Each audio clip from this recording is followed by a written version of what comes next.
samples later on.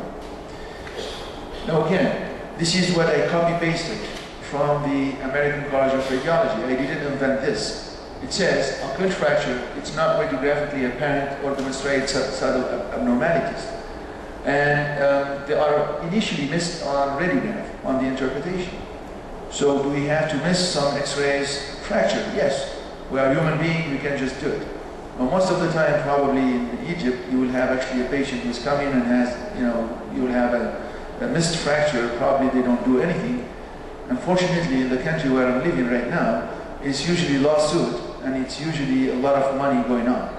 So essentially, when someone will come and he has fracture, he's willing actually for you to miss the fracture, because at the end, he will get some money. And I will show you two examples where we missed actually the fracture and we got actually lawsuit, unfortunately. Now this is, again, by definition, it can be easily overlooked when diagnosis is based on plain radiograph alone. That's absolutely the case, when it happens. And it's confirmed by other imaging modalities, or if plain radiograph is, visualized or seen or interpreted in retrospect. So the residents in my hospitals, they always do the same thing. You have a patient coming with pain, what they're gonna say is there is no radiographic,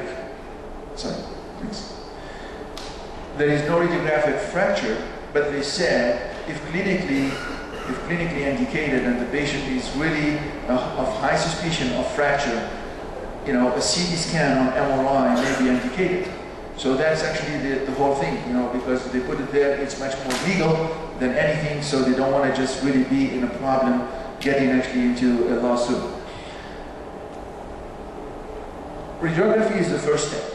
I mean, everybody knows about that. I don't want to just really introduce that, but I want to just say that the technique is really very important. And again, I'm going to be really playing it actually, as I said all the time, we do a very good imaging on CT in my hospital. We do a very good imaging on MRI. We do a very bad job on X-ray. Very bad. I mean, you sit with me on 150 patients that will come with X-ray, and you will see that more than 2/3 of the X-rays are bad. And I don't know how to do that, how to deal with that. I'm the chief section of musculoskeletal. I go every day looking after the technician. I explain to him how to get the X-ray the best way, and next day they will do the same thing. So I am exhausted after 6 years and a half working in the same actually department. I'm exhausted in a state of fatigue, not stress fatigue, fracture, but really in a state of fatigue that I don't want to deal with this anymore. And what I do, if I don't see the fracture, I put there CT or MRI is indicated. That's what I do. I know it's not maybe the best way to do it, but that's actually what's happening. We have 35 techs, 35 techs that are working just for the MSK, turning around for the MSK section. We have 150 techs in total. I'm not going to teach them, and reteach them, etc. They are not willing to do the good job. That's actually the problem. Hopefully, actually, your department is better actually than our department.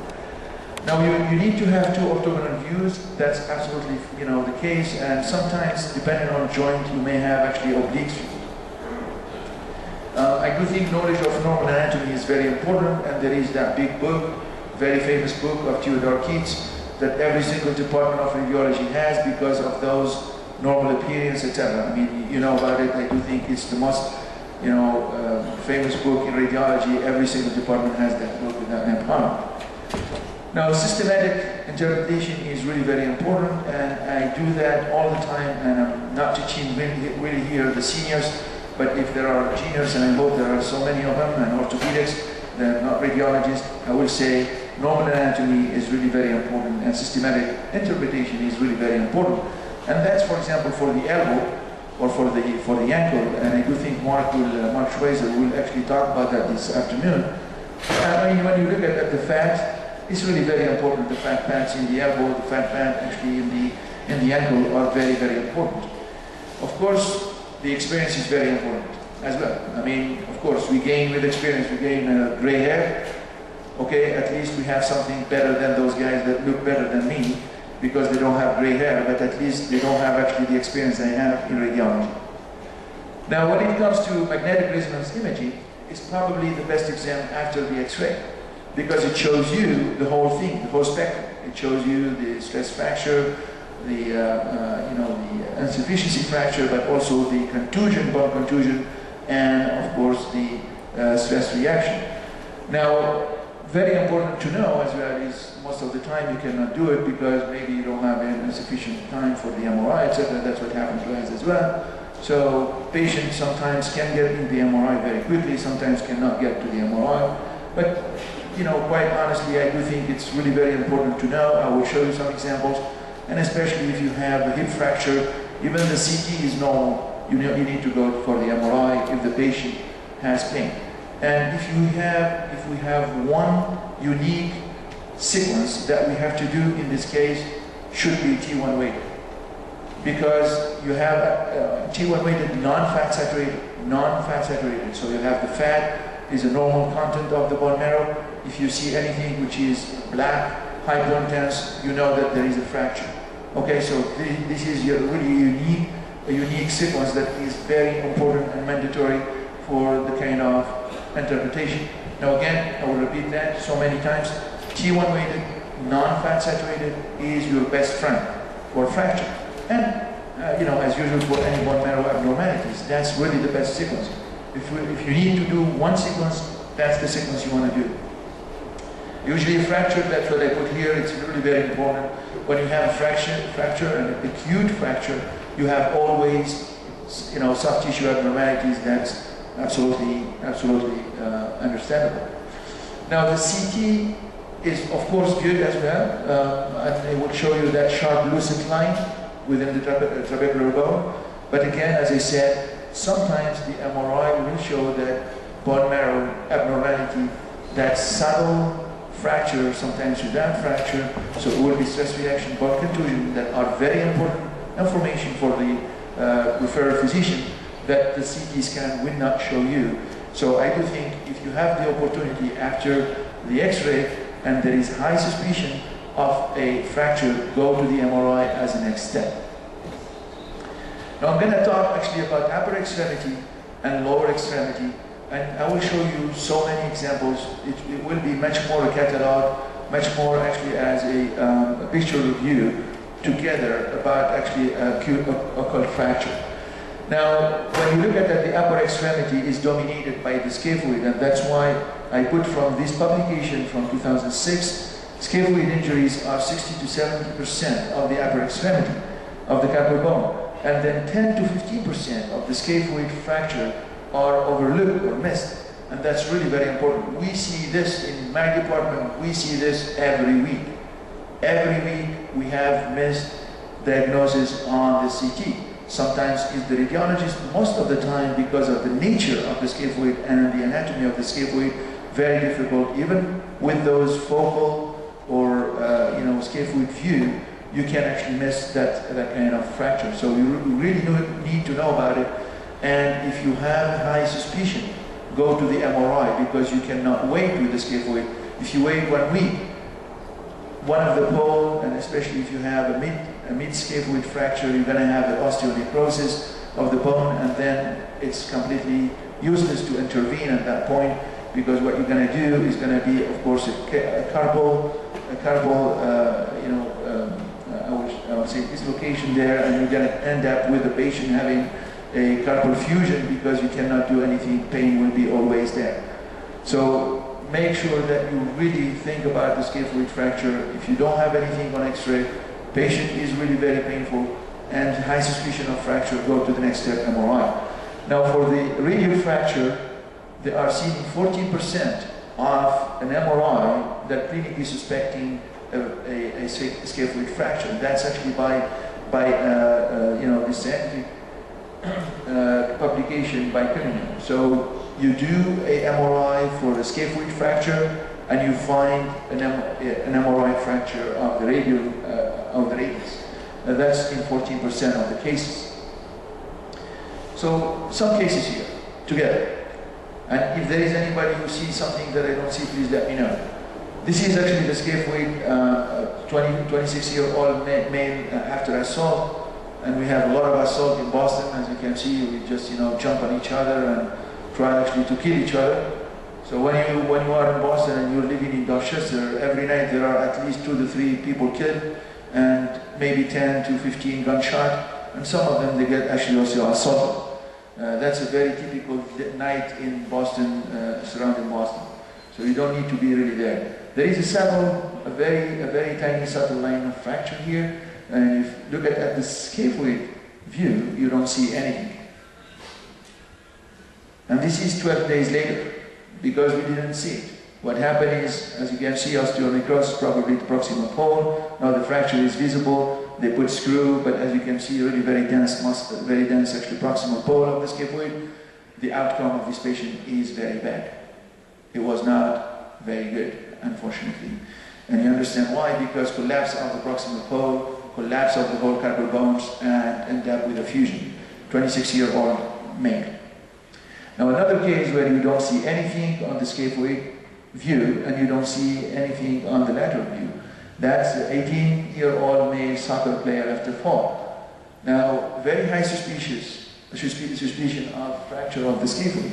We said we're not going to stop there. We did a CT scan, as you can see on coronal reconstruction. You have a small line here, you see it. But on the MRI, it's way better seen here. You see the line, you see the hypointensity of the scaphoid on the bone marrow here. This is a T1 weighted, non-fat saturated. This is your best friend, as I said before, because with this you have the diagnosis of the fracture, you have the hypointensity as well, and the edema on the distal pole of the scaphoid.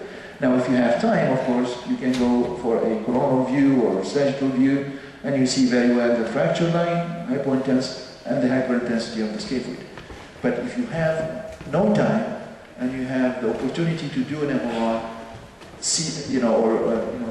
with one actually, of course, sequence, the T1 weighted, non-fat saturated sequence is really your best friend. Now the triquetrum is really also very important, and you can see this all the time. If you do only a plain film and AP view, you don't see anything most of the time. But it's very interesting to see that there is actually, of course, here some bone by itself on the dorsal aspect, what we call chip fracture, which is very typical for a triquetrum fracture. Now this is much more, I would say, subtle. You see here, always actually show this, and I show it so many times in different countries. I really don't know what does mean semi-professional, BR player without trauma, but if you have any idea, please let me know. That's how the patient introduced himself. I know, an amateur, maybe like me, I play some, from time to time, once a year. There is a professional who's playing every day, semi-professional, and I didn't understand it, but that's how the patient presented himself. So 14-year-old male without trauma, but he's playing beer all the time. And what you can see here, a very subtle, maybe periostal reaction, you see it here on the spot, but very subtle.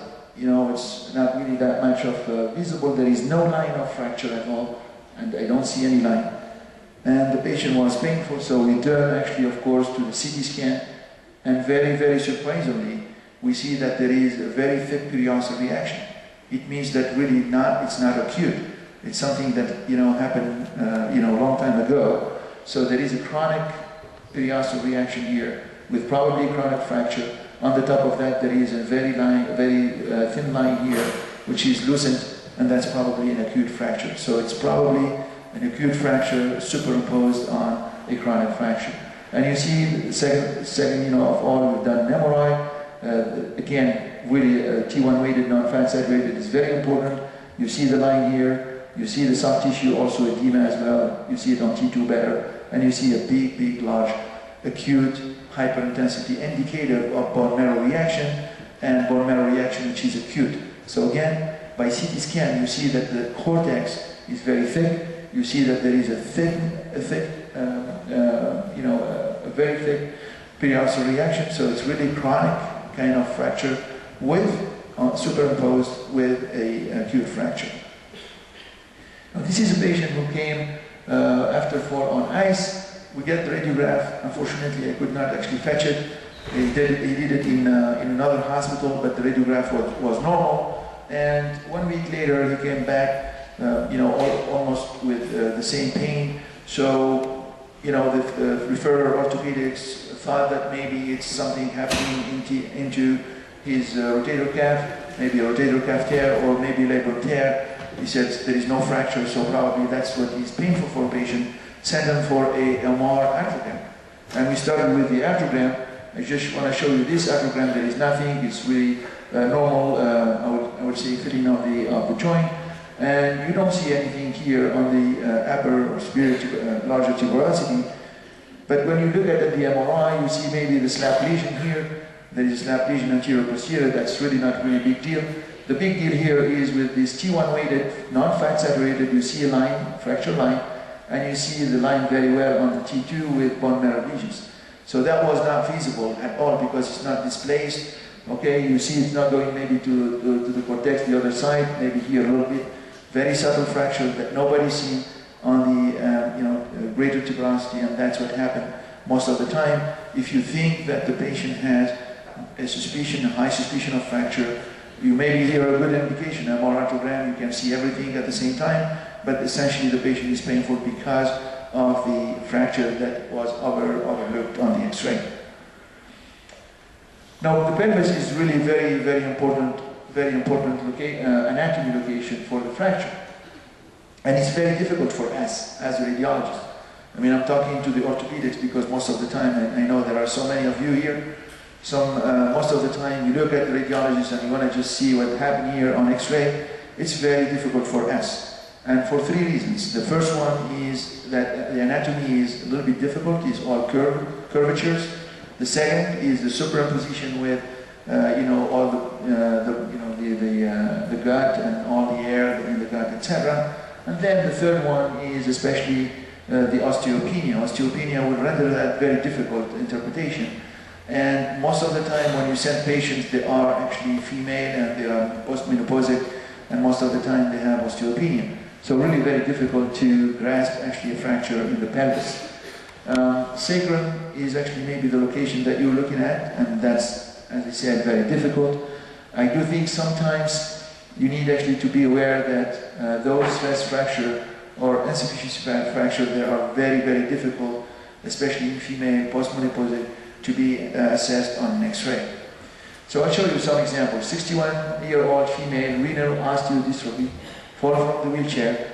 You may actually look at this forever. I will just give you the image and a tweet here. Please look at it for 3 years if you want, and send me an email later on. Let me know if you see something, because there is none. But when you look at the CT scan here, you see that subtle fracture here on coronal reconstruction and axial also images. You see really a fine line of lucency on CT, which is of course the fracture. There is no, here with all actually the, my interpretation here, I don't think there is anybody who can see something on the sacrum on the X-ray. Now this is even more difficult because we turn it around. Young female, atraumatic bowel pain, steroids for 9 years for SLE, so for lupus. And as you can see, there is nothing. We looked at this image, several times retrospectively. And when you look at the MRI, of course, you see very easily within this stir sequence coronal image, you see the subtle line of fracture surrounded by a big bone marrow edema. You see it here as well with the bone marrow edema, and you see it on the T1 weighted, non-fat saturated again line here and the bone marrow edema.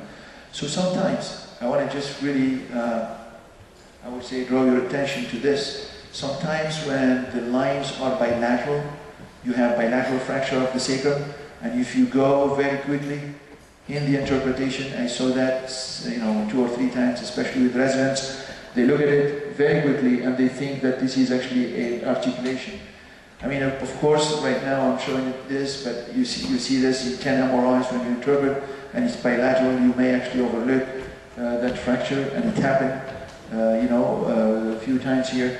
And I want to just draw your attention to this. I mean, the line is parallel to the articulation itself. It's a very thin line, hypointense on T1, T2. Make sure that you look at it really, and you see that fracture as demonstrated here. Another actually patient with a coccygeal actually pain with 3 weeks. You look at the coccyx, it's absolutely fine and normal. The sacrum, there is no problem at all. And the only thing we can see here is the left sacral, left ilium that is here at hyperintensity on T2. That hyperintensity you can see on T2 as well on axial images, and that's what we call stress reaction. So stress reaction is definition, by definition on MRI, is that hyperintensity without any fracture line visible on T2 or T1, and that's actually what we call a stress reaction at this point. The pubic ramus is again something that we sometimes miss. This is a patient, 61-year-old female after fall, pelvic pain. We looked actually, of course, at the femoral neck, and there is nothing. I do think maybe you see something retrospectively here from this image. So the spot is here, maybe something, maybe not. But when you look at the CT scan, you see a line fracture here, not subtle at all, but of course without displacement, you see the line of fracture on the pubic ramus, and that's actually very, obviously a very no subtle fracture, I would say, on CT, but it was not visible on the X-ray. Go back. Sorry, one slide. You see maybe retrospectively that maybe here there is a small line or lucency on the pubic ramus, but we didn't see it. We overlooked on the X-ray, and when you indicate here the CT scan, you see it very well. We wanted actually to do the MRI for the patient, but she was claustrophobic. Again, you may see here some actually avascular necrosis for the patient. Now this one, we see a lot of them. We have a lot of accidents, a lot of MVP, motor vehicle collisions as well in Boston. They drive like crazy. And if you come to Boston, try to drive actually anything but not a car. Really very crazy people there. And I would say very aggressive, like European style, not really like California where people will drive very, very gently. In Boston they are very crazy and they drive very, very fast in town. And we have a lot of dashboard accident, and what happened, you have actually a fracture and posterior dislocation of the hip. I saw so many of them, but this patient came with a fall. So 49-year-old female pain after fall. And quite honestly, I see actually the fracture, of course, here without any problem. We overlook because the patient has so many things as well. He has trauma to the lung. He has a lot of multiple fracture of the ribs. He has a spleen fracture. So essentially, we have so many things in the patient that we overlooked actually the fracture at night by the resident. The next day, when we look at actually, of course, the CT scan, we see very well the fracture, posterior fracture of the acetabulum. Now, this is again 25-year-old male soccer player with groin pain. So we'll be looking at muscles, muscle injury on the groin. We're looking at any stress fracture. We didn't find anything, but very surprisingly, we found actually at the posterior acetabulum. You see here on these sagittal image and axial images, you see this, the same hyperintensity T2 without any fracture line, and that's of course what we call again a stress reaction. So it's still a stress reaction. We call it reaction, as I said, is an MRI definition of course a contusion to the bone without fracture. The lower extremity fracture, we're going to talk about the femoral neck because it's the most common, as you know. We see this all the time, and I show you some examples. And as I said, it's really very interesting to say to the orthopedics that we can miss them because of the anatomy, but also because we have osteoporotic hip most of the time. They are female postmenopausal, so if they are osteoporotic, very difficult to see fracture, especially when you have that heterogeneous punctiform, I would say patchy osteoporosis that we see sometimes. Also the presence of osteophytes, because you're dealing with someone who's old, so most of the time you can have very big difficulty to see this kind of fracture. When it comes to MRI, the sensitivity for detection of and specificity of detection of fracture, it will be 100%. That's by the article published by George Percuri from Iowa University. We know as a radiologist, it's really very good actually method to diagnose fracture of the hip. Now, most importantly, as I said, again, if you have one sequence, it's the T1 weighted non-fat saturated. That's really your best sequence. If you can do both sequences, you can go for a T2, of course, because what is sensitive, it shows you actually the edema and the extent of the bone marrow edema, the soft tissue also abnormality, and it will show you again the fracture line, which is in hypointense T1 and T2.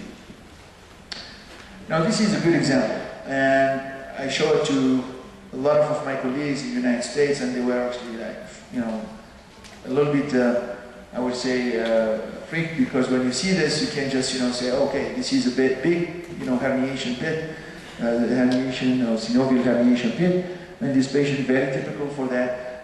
It's actually a lucency surrounded by some sclerosis. It's really at the junction between the head and the neck. It's really typical for what you look at the synovial herniation pit. So no problem at all. The patient has a cancer, prostate cancer, and he has atraumatic pain. So is anybody here can see something happening to the neck besides the herniation pit? It looks like normal. No. 1 week later, because the patient is still having pain, we brought him to the hospital. We get actually the CT scan, and as you can see, there is a line of fracture going through that herniation pit. Of course, you understand that it's so big that make actually the bone fragile or fragile, and that's what happened to the bone. It just broken into a fracture. So again, if you have a high suspicion, okay, of fracture in a patient with pain, traumatic, atraumatic, get him a CT scan and MRI, because that's what we're going to find at the end. Now this is a 55-year-old male, atraumatic left hip pain. Do you see anything? I don't myself. So you have the spot image, okay, here. You look at the neck, you look at the head, there is nothing.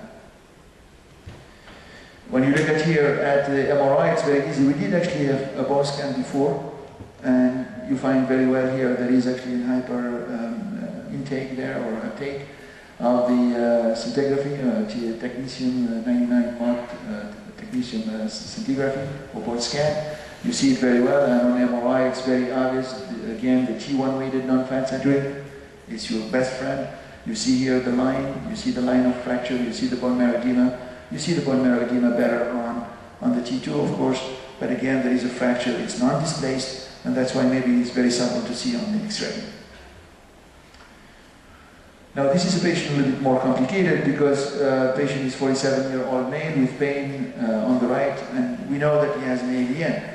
He's been under corticosteroids for leukemia, and of course, you see the AVN here, very obviously with a collapse of the articular side of the femur. There is no doubt.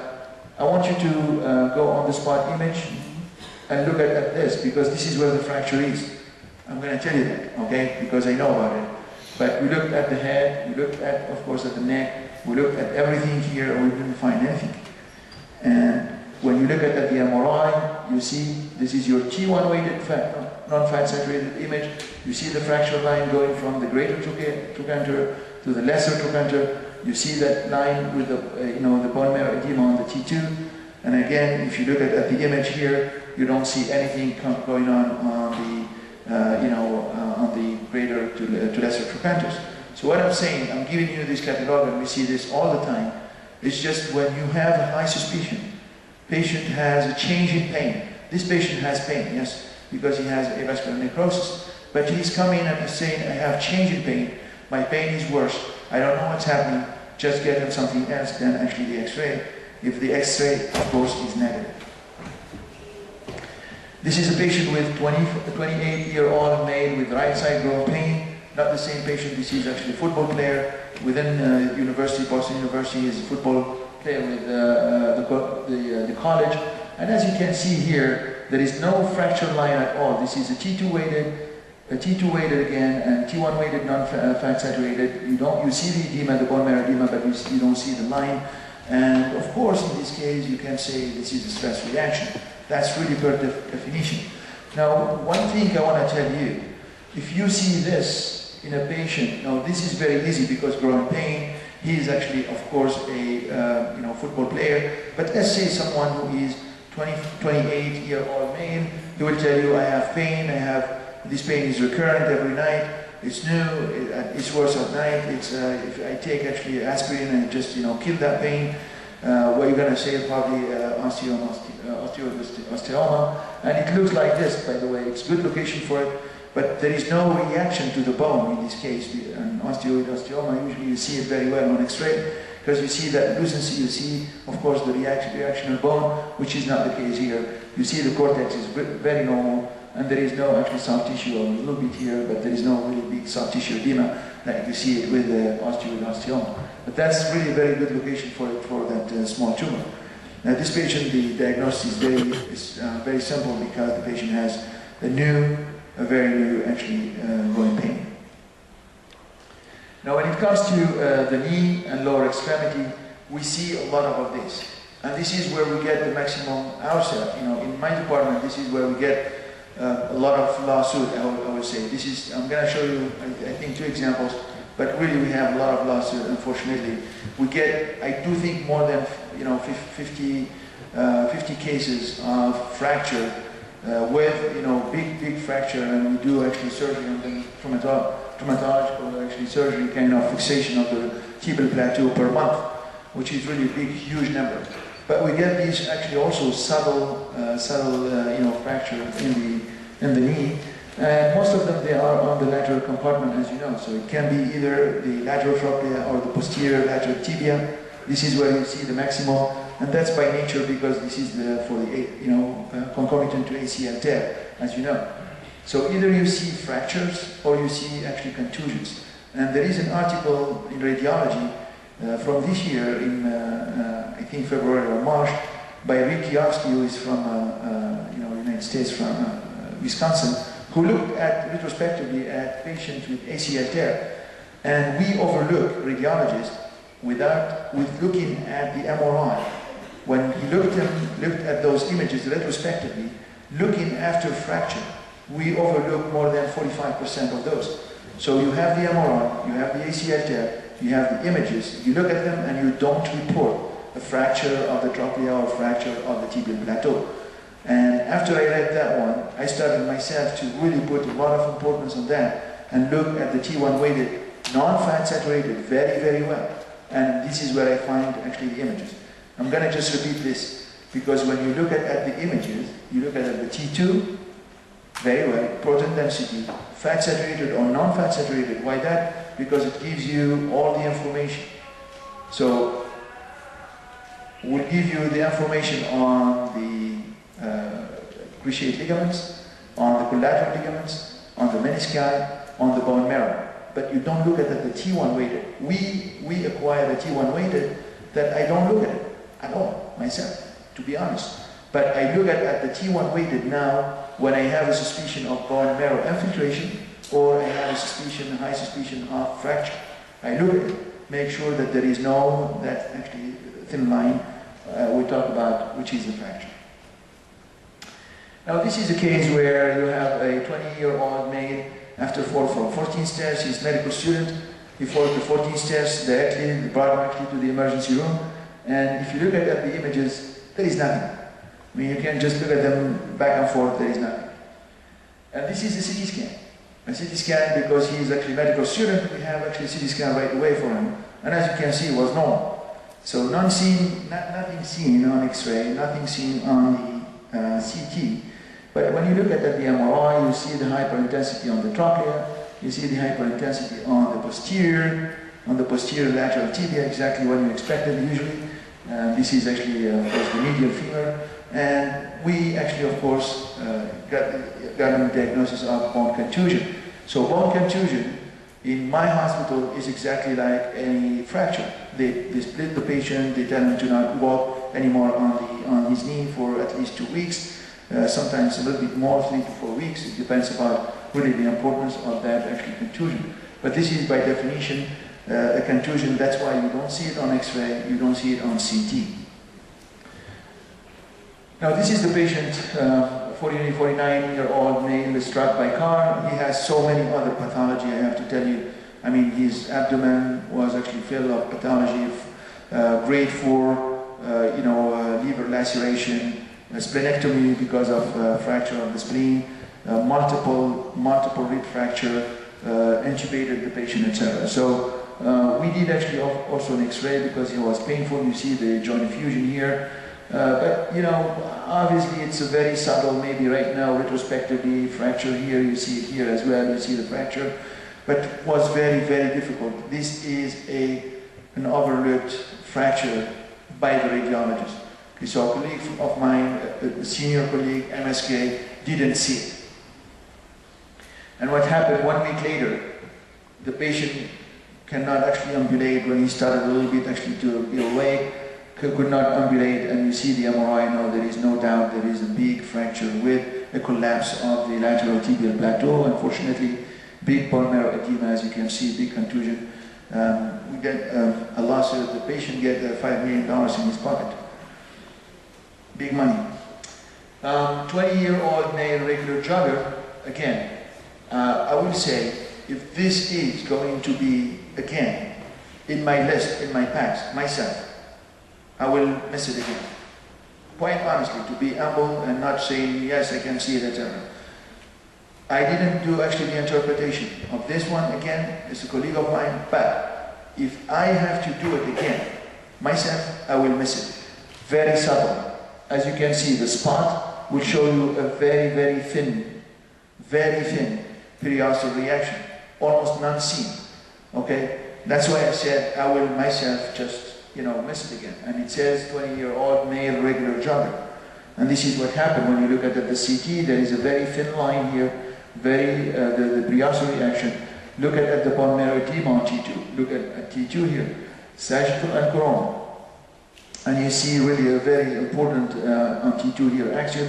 You see a lot of bone marrow edema, a small line here. You see the bone marrow edema on T1 and the line of fracture very well on T1. You see it on coronal all the way. So you see the fracture very well on, you know, on CT. You see it very well on MRI. It was not seen on the X-ray. Just that very thin periosteal reaction. I will finish with the lower limb and fracture to the ankle and foot. And I will say that the talus is actually the one where you find in the neck and the dome where you find actually the maximum of occult fracture. Of course, the calcaneus is one that fracture a lot, but most of the time we see it on X-ray. We see actually that change in the angle. So we see really very much actually the fracture of the calcaneus on X-ray. We do CT because we want to just see surgically how we're going to just deal with it, and if it's intra-articular or not. But most of the time we see the calcaneus fracture. But the one that we miss mostly are the talus, because it's a little bit complex as an anatomy and configuration. Now, those are actually the guys where, you know, the gymnasts and runners, soccer player, where you find the maximum of lesions. So you need really to make sure that you don't miss those. And when you have a chance to go for an MRI again, please do it, and I'll show you some examples. So this is a 13-year-old male soccer player with ankle twist, and as you can see, there is a soft tissue swelling. I do not see myself any lesions there or any fracture, and even retrospectively. And when it comes to the CT scan, you see that there is a fracture here going Sutter 2, you know, Sutter Harris 2. When you see the fracture here in the, you know, in the medial malleolus, and you see Sutter Harris 3 visible here in the distal fibula. So again, very, very commonly when we don't see anything, because it's not displaced fracture, you see it on the CT scan. So go for a CT scan if you have any problem to figure out if the patient has a fracture or not. A second patient, 49-year-old male with after fall. The only thing that we saw, of course, some soft tissue swelling here. When you look at the spot image, there is a tiny bit here, very thin periosteal reaction. A very thin periosteal reaction, that's what we see.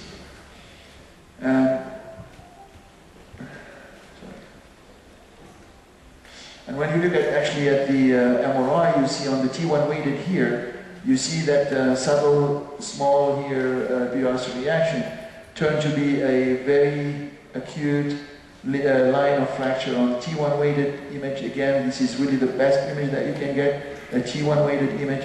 And you see on the T2 the bone, the extent of bone marrow lesions. So a lot of acute edema in the bone marrow. Also the bone scan shows you the same fracture. So again, when you have high suspicion and you don't see the fracture, if I go again here, you see there is no fracture on the tibial extremity, but there is a little bit of periostral reaction, as I said, and that's about it.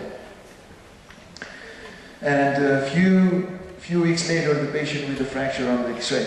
So if you expect to wait for a month and repeat actually the X-ray that we're going to say, probably you want to just do the diagnosis before that, and that's what happened. You know, 1 day later on the MRI you can see it.